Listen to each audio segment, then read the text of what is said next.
Hello and welcome to Corey Loses for the beginning of a brand new preview playthrough in Revan's Revenge. This is our second Revan's Revenge preview playthrough ever before we did the Mandalorians, and today we're going to be starting as the Sith.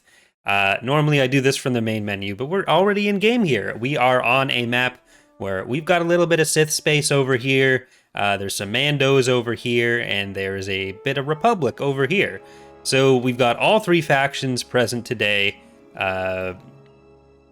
And well, I guess they're going to be present for a while, but this is the first of the playthroughs that features the Sith at all. So there's a good chunk of changes you'll have noticed if you watch the prior Mandalorian ones, though this is still very much a work in progress mod. So there's things like missing text and icons, gameplay mechanics and balance that are still very much in progress, and we'll be talking about a lot of that as we go through the series. This is technically not set at a specific time right now. It's just kind of a lot of the time-specific stuff and the eras and all that aren't really set up. It's just testing the content and units, and then those will be divided between the different eras, different galactic conquests as we go. But this is what the current iteration of the end of the Mandalorian Wars era progressive map would kind of look like. But this is a version that has planets more evenly spread between the Sith, the Mandalorians, and the Republic, because otherwise you never really have a period where the Mandalorians, Sith, and Republic are all on even footing. It's either the Sith or the Mandalorians are the big threat of the day. But yeah, so we have a few heroes from different eras, so that's why we have Revan, Malak, and Nihilus together, along with Yuthuraban. But yeah, so we are, I guess, going to just start by getting straight into it with whatever units we've been given over here. I'm going to get rid... No, you know what? I'll keep those guys. So we'll have all of our space heroes for this. Thank you, Clan Burglar, for this sub. Unlike some of the prior playthroughs, which I've recorded offline, this is the first fully online recording, or online recorded playthrough that we're going to be doing in a while. So on Tuesdays and Fridays, depending on the events of the week, I'll be doing this live on Twitch. So let's get into Jaga's cluster. Malak is not a space hero. Malak is a ground hero. So I will be trying to answer some questions as they come up in chat. So I was just asking what Malak had, and that's the answer. And let's see if anything causes a crash, because some unit stats were being adjusted this morning as well. But we have Darth Glavok in an interdictor. We have Saul Kareth in an interdictor. And we have Varko in a Centurion. So we'll put those heroes in, then we'll bring in some of our Sith heavy carriers, some of our Sith personnel carriers, and a Darafin. But one of the things that we're going to be running up against with the Sith is that a lot of our smaller units do not in fact have shields. So they'll just start taking damage immediately. I probably should have saved the Centurion for a later episode, but, you know, it's okay. But, one of the things that I do for these preview playthroughs, which you can't see in this battle yet, but you will be able to see once we get to constructing stuff on the galactic level, is people who are patrons, Twitch subs, or YouTube channel members are able to name ships for use in the playthrough. So that's something that is not in the mod itself. It's just a way to thank the people who support the channel in that way. There'll be a link in the YouTube description if you want to get in on that. But I'm trying to record this on my normal PC, which normally EAW lags to shit on. You can see a bit of that here, but I was hoping with the slightly smaller unit counts, fewer fighters, we might get through it okay. If it doesn't work out, then after this stream, I'll just move back over to the other EAW friendly computer. But we'll see.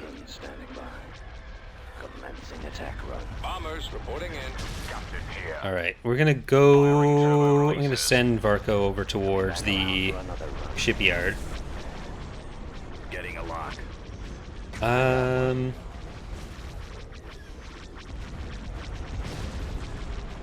Are the Sith and Jedi from the Old Republic MMO as characters or only KOTOR? So the Old Republic is set about 300 years later. We might eventually get to the Old Republic for some mod content. or like a time, like an era set there, but we're not just mashing it all together. So you're not going to see stuff from the KOTOR era in the Tor era. Like, you're not going to get a bunch of Harrowers in your fleets as Revan from Tor. So if we do any Tor stuff as its own era, that's where you'd see all that. That's where you'd see those characters. There are some characters that are mentioned or appear as like holocron entries or Force Ghosts or stuff. There's something that's from the KOTOR era. Those would be in KOTOR era Galactic Conquest, because Tor is a valid source for that kind of thing. But you're not going to see like Satil Shan running around in the KOTOR era.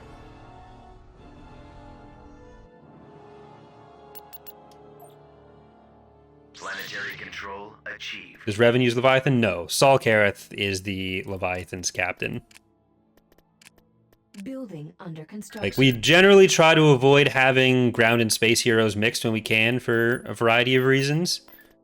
And those are true, or as true here as they are in Fall of the Republic and Thrawn's Revenge. So if there are... It's like why Anakin doesn't have the Resolute Wolf Yularen does. That kind of thing. So we got our first planet, and we have connected to Lukaszek that way. But I really want to take Stenos. So we'll start by queuing up some of the patron units. We got Armor Terrier. We have HMS Thunderchild and Karshion. But then I just want to use some of our other money to see if we can get some mines. So I know Elam has one. And Jaren. We'll do mines before we do tax agencies. All right. I'll take one of our heroes out from here. Yeah, Glovok, you can lead this fleet now. Engines to full. Moving. I'll just put together a different set of units for this one. Moving. Dreadnought cruiser ready. All right, that is more than 300, or more than 250. So even the space pop cap is still kind of in flux. Right now I have it set to 250. It'll end up somewhere between 200 and 300, but that kind of depends on how things go as stats settle. Because there's still a few systems that are particularly work in progress. Like fighters are the big thing, fighters and bombers, where we're still going to need to make some decisions on how we want to translate the systems from Fall of the Republic and Thrawn's Revenge into this era. But will the different factions have unique space stations? Eventually, yes. Like the Golans are obviously placeholder. They're much newer than KOTOR, even newer than Tor. But for now, those are the assets we have, so that's what we're using.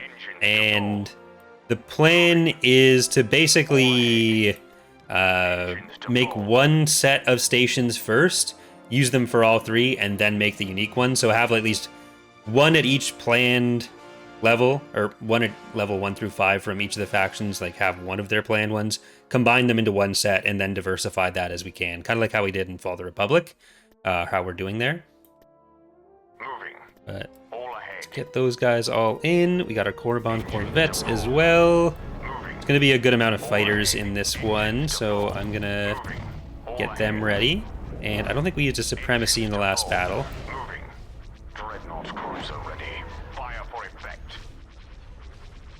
Alright, so the personnel carriers and heavy carriers don't have the most damage themselves. They do have some fighters. Thank you, Green and Stu. Very, very appreciated for the support. The Starforge will be in the mod. We have the assets done for it. The coding isn't done for it. So the first time you'll see that will be in the mechanics relating to that will be in the Republic playthrough when that comes. But we've shown off the asset for it. It's going to be in the thumbnail for this playthrough as well. But it's going to tie into the Sith government mechanics. We use the SWOTOR space stations as placeholders, some other ones as a placeholder. No, we're not going to make... So, like, if we were going to use the Tor space stations as placeholders, that would mean making entire assets just as placeholders. So that typically wouldn't be a thing that makes sense for us to do. There are some station designs from Tor that would be valid for us to use, though. So any that we decide we are going to use would be put in whenever they're made. Reporting. Because some of those designs are reasonable extrapolations as having been around for a while. But yeah, generally making new assets to use as placeholders is not a thing you do.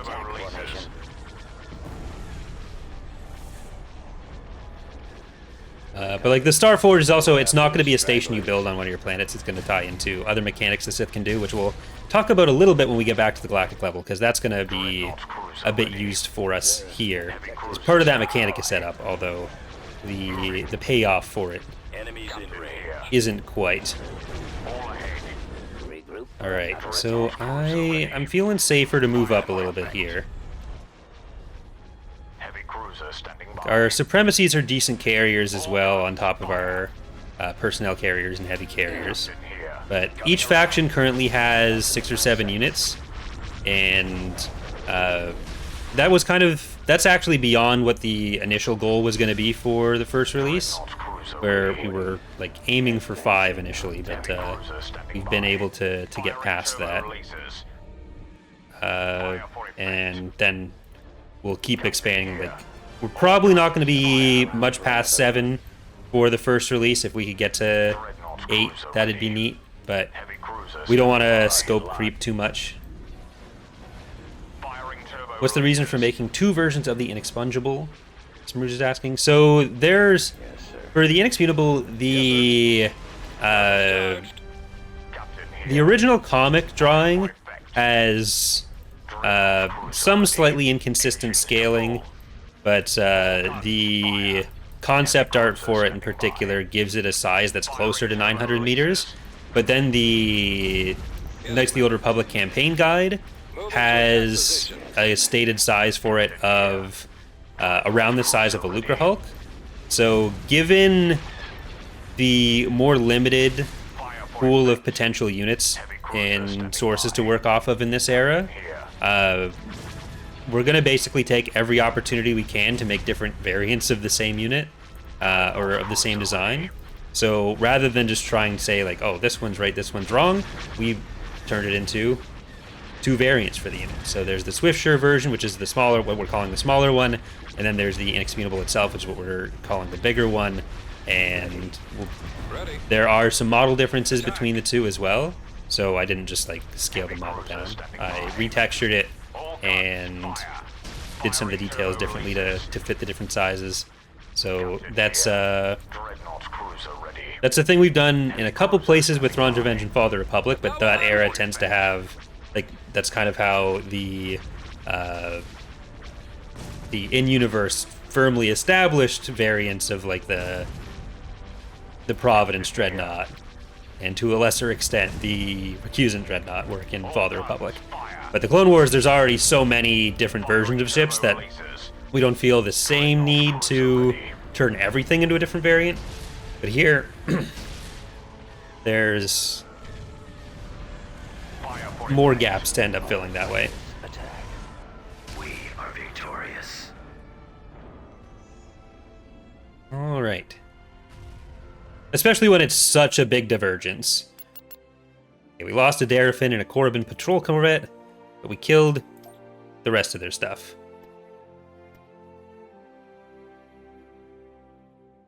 Okay. So I think we'll give the first battle to Revan on the ground. So we'll pull together a bit of what we have for our starting ground forces here. Okay, we do have some infantry there. That should be enough to get us through this first battle. We will definitely need to get some more specialization going on. But and then actually, maybe when I'm done the Stenos battle, we'll talk a bit about some of the Starforge's uses. But the Hammerhead isn't something that we intend to turn into different variants right now. That might happen eventually, but like that's one where like that's with the Inexpungible and the Swiftsure version, there's, even though they look very similar, they are massively different sizes, so you're less likely to confuse them for each other, which is usually a benefit compared to doing 2 versions of the same unit that are the same size, which still does happen in some places, like the Acclimator has a lot of that going on. But so what we may end up with some different hammerhead types. That's not a thing that's currently planned for. Yeah, the Swiftsure doesn't have stats done yet, so it's not actually coded in. We're not going to be seeing that in this playthrough. It has some placeholder coding, but I'm pretty sure I have that locked so that it can't be built right now until someone does proper stats for it. But we're gonna keep Malak and Yathura together. We'll keep Nihilus, and I guess I should put HK with Revan. That's more fitting than keeping Nihilus with him. Order acknowledged. And then we'll have Nihilus on his own. And those will be our three primary army leaders. We don't have any artillery in our starting spawns right now, so I probably will build some craft concussion artillery. And this should be more than enough to get in with. I don't know if Nemesis updated the coding for some of them this morning, but the Force users are a mix of some very old code and the proper FOTR style coding. So they're all at least more functional than like Canderous was in the Mandalorian playthrough. Yes. But Revan, Malak in particular, I think, at least as of yesterday, had some unfinished coding. So I don't know if they have like the Berserk stuff, but either way, they're still going to be useful. All right, we'll bring in the War Behemoth, which it's annoying because the Sith have the War Mammoth, which is these guys, but they also have giant elephants, which if you're going to say something is a War Mammoth, you'd think like, oh, it's the dinosaurs that look like Triceratops elephants, but it's not. It's these ones. So mammoth, not a mammoth. Mammoth? Not a mammoth. Mammoth? Not a mammoth. Mammoth? Not a mammoth. Yes, voice lines will change over time as well. Alright, the Sith have a really fun ground roster. They have a lot of weird shit, which is fun. Like, Byloraptor's done a lot of work on getting these assets up. It's got to be the weirdest ground roster we have in any of the factions. Just in terms of strange visuals. But there's going to be... so the first version of the mod will have these guys, but there's also a second anti-infantry version of them, which that'll probably be in the second release of the mod.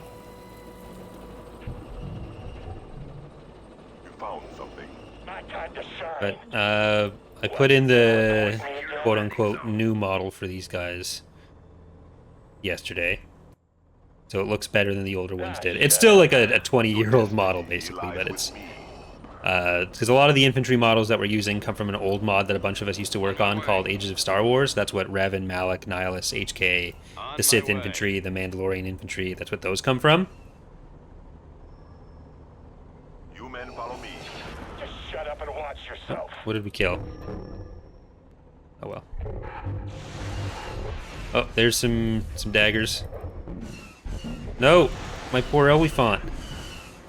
You guys gotta turn around. War Mammoths. Stuff, get over there. Craft Speeders, get over there. Things like animation timing are one of the other things that need to be handled with a lot of these, like the speed with which they do the little shuffle. That kind of stuff will still need some tweaking. We lost an... Oh, that's sad. Yes, Commander. Okay. Well, get you. Hiding throughout the galaxy. And let's bring in some Mark IIIs and the Sith Slayer. We secured a build pad. Like the Repair station. Sith almost look closest to the Yuzon Vong, really, because they're kind of these organic. They're mechanical organic looking, but the Vong are pure organic. So it's not quite the same, but Really, if there is a faction that makes stuff in a similar way to the Yuzon Vong, it's the Sith, or vice versa. Secondary position. I am ready. All right, get up there. We've lost the build pad. Always ready, sir. Changing Let's course. send the speeders up, Pushing forward. or not? Yeah, the skiffs. And those guys up here as well.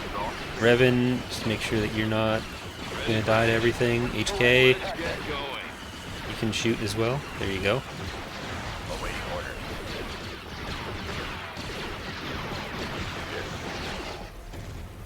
And I don't think they have too many units. You But- keep these men distracted for me. I don't want to send Revan too far out on his own. I find Because, yeah, that's a turret. Yes. Well, if it's just the one turret, and if their speeders are coming around the other way, we can probably make it through here all right.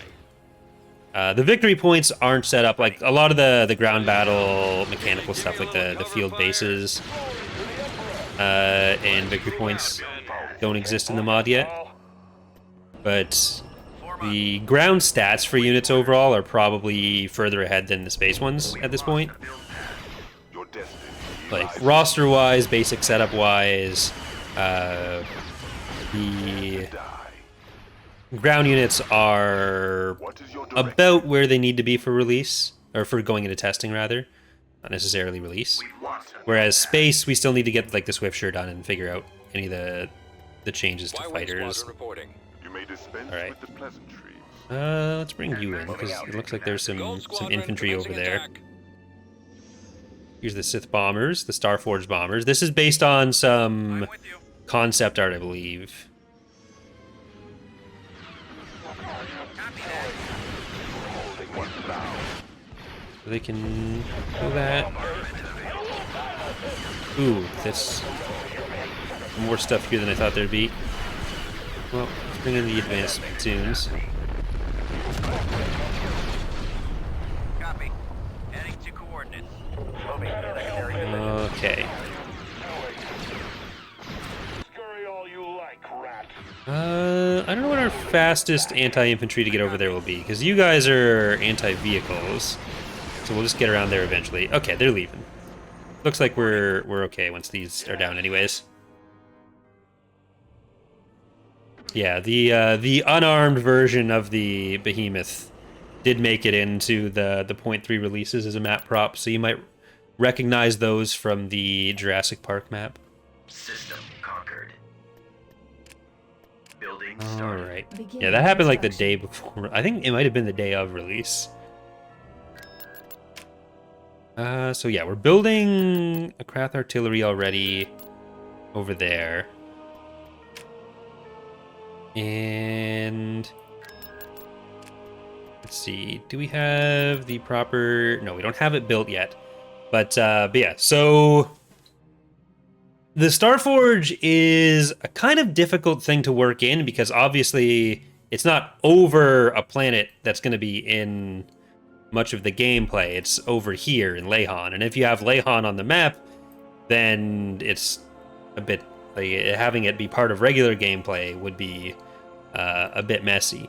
So instead of I'm going to save while I explain this, but instead of having the Starforge be a structure you build and be on Lehon and have Lehon be on the map like that, the Sith on planets that have the star maps in KOTOR or any other unknown star maps, so on your Korribons, on your Manons, on your Dantooines, when they own those planets, they'll be able to build like a shipyard analog,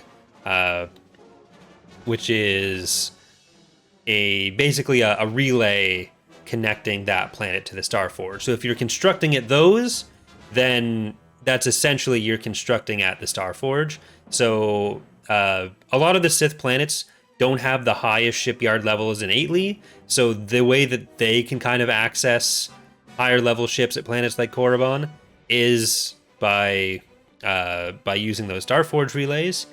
And as the Mandalorians or the Republic take those planets, or as certain story events happen where they're finding the star maps, they are able to then trigger a battle at the Star Forge where the Sith would be defending, the Republic or Mandalorians would be attacking, and then that takes out the Star Forge, or doesn't, as the case may be.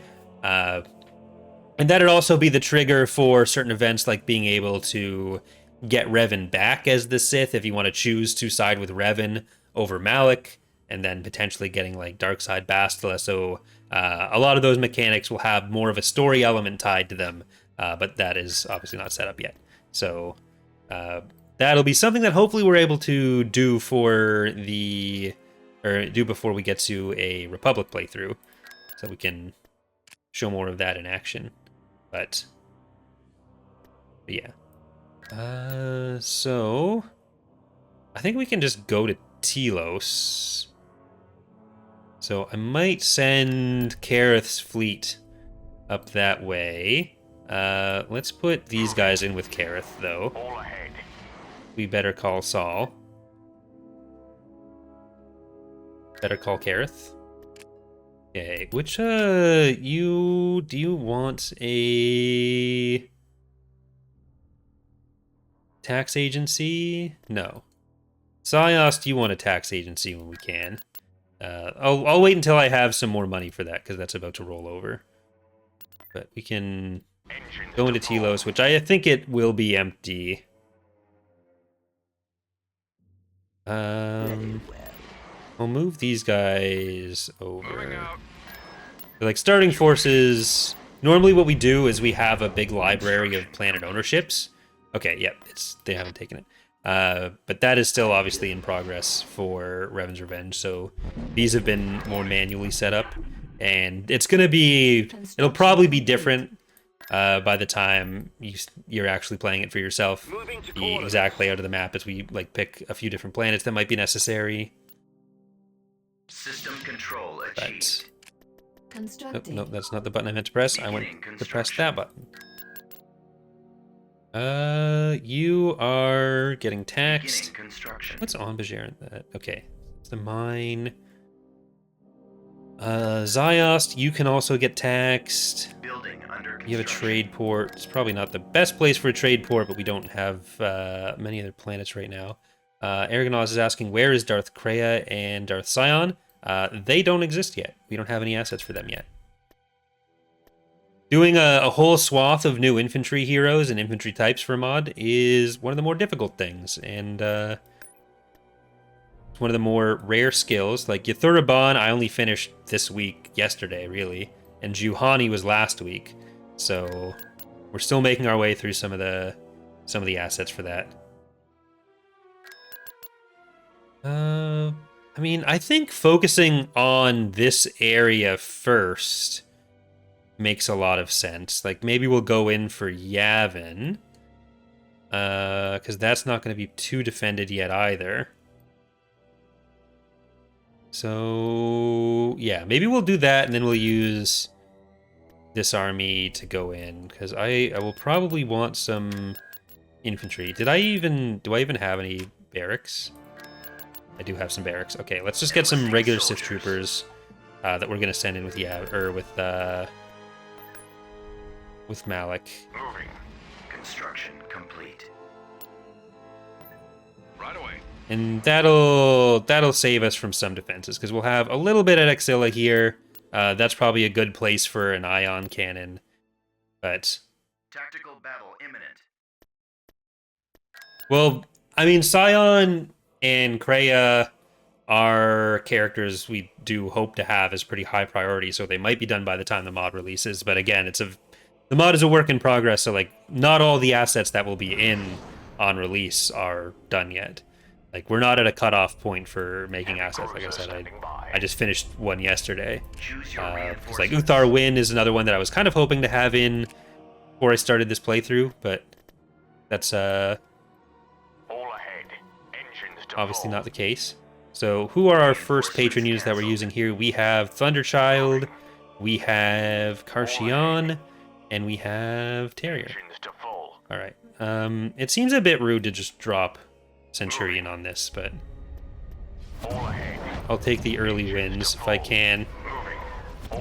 After what happened in the Mandalorian playthrough. Yeah, a lot of the specific hero models that we're using, and even some of the infantry models, are older ones made for Ages of Star Wars, like I was talking about in the prior ground battle. Like even Yathura Bon, I did her head kit bash yesterday, and the body model she's using is the old Sith Captain model from Ages of Star Wars as well. So that asset is one that we're going to want to redo because it's not a particularly good body asset, but infantry are so small in Empire War that it works for a placeholder either in development now, whether we make a new model before release or if we end up having to use it for a release. We try to have a pretty standardized pipeline and asset set up for like how the rigs and animations are set up, because animation is an even more rare skill than infantry, and you don't want to do a whole new animation set for every single infantry and every single infantry hero. Otherwise, you'd be here for years, even more years. So it's usually just a matter of like making the new asset, swapping it out, and then things can be replaced pretty easily that way. But thank you, Agent, for following. Very appreciated. All right, let's start with Malik. Invasion commencing. Serpentor's asking, would any Sith government mechanics link to switching leaders like Revan and Malik or the Triumvirate a la Imperial regimes? Yeah, so I kind of alluded to it a bit with the Starforge explanation, but one of those would be if you're playing as the Sith starting in the KOTOR era, one of those would be after Revan is already knocked out and on the light side. So you'd have ways to manipulate your way through things as the Sith player to eventually have Revan come back and take over the Sith if you want him rather than Malik. So the Starforge confrontation can go a different way. But we have Malik over here. He's just jogging his way along. I do want to apply some Luke's animations to some of these older assets as well, because that's our standard Jedi animation set that we use is Luke's from Forces of Corruption. And one of the nice parts about using similar rigs is that if we do have other cases where we're able to make new animation sets, like we've done for dual wielding for like Asajj and Ahsoka, that have been kind of tricky to plug in. But if we use the same skeletons, then if we make a new animation set based on those skeletons, we can assign whichever animation set to people without having to completely redo them. So if we have like a second animation set based off of Luke's with a different fighting style, then we can immediately switch like half the characters using it to that one. We secured a build pad.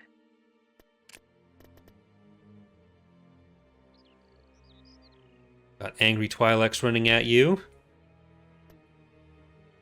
And let's get one of you guys over here. And protect them from murderous traitors. We secured a landing zone. When I am ready. Let's get the Craft Skiff. We'll get some of the Mark IIIs. Moving out. And let's bring in the Sith Slayers. I shall crush the rebellion. There are traitors hiding throughout the Okay. galaxy. I again don't think there will be too much here because they did just take the planet. Force. We've lost a build pad. I bring Alright, this is going to be the easier part. Oh, Malik, you're... I'm really not sure what Revan and Malik's stat setup is right now.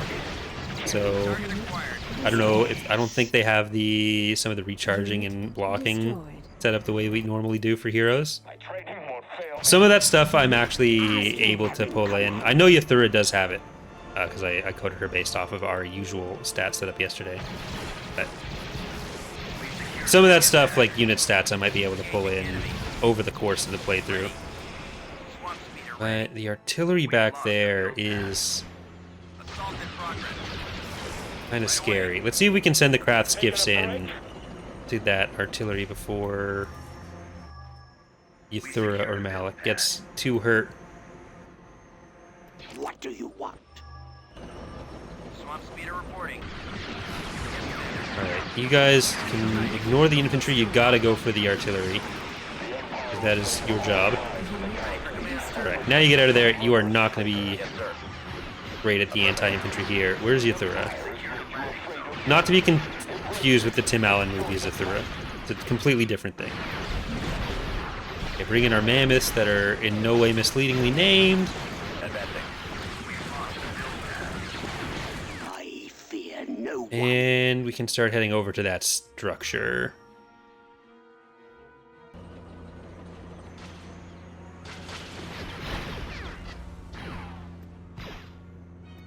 Alright, Ithura, you go. We'll bring in more of those Krath's gifts.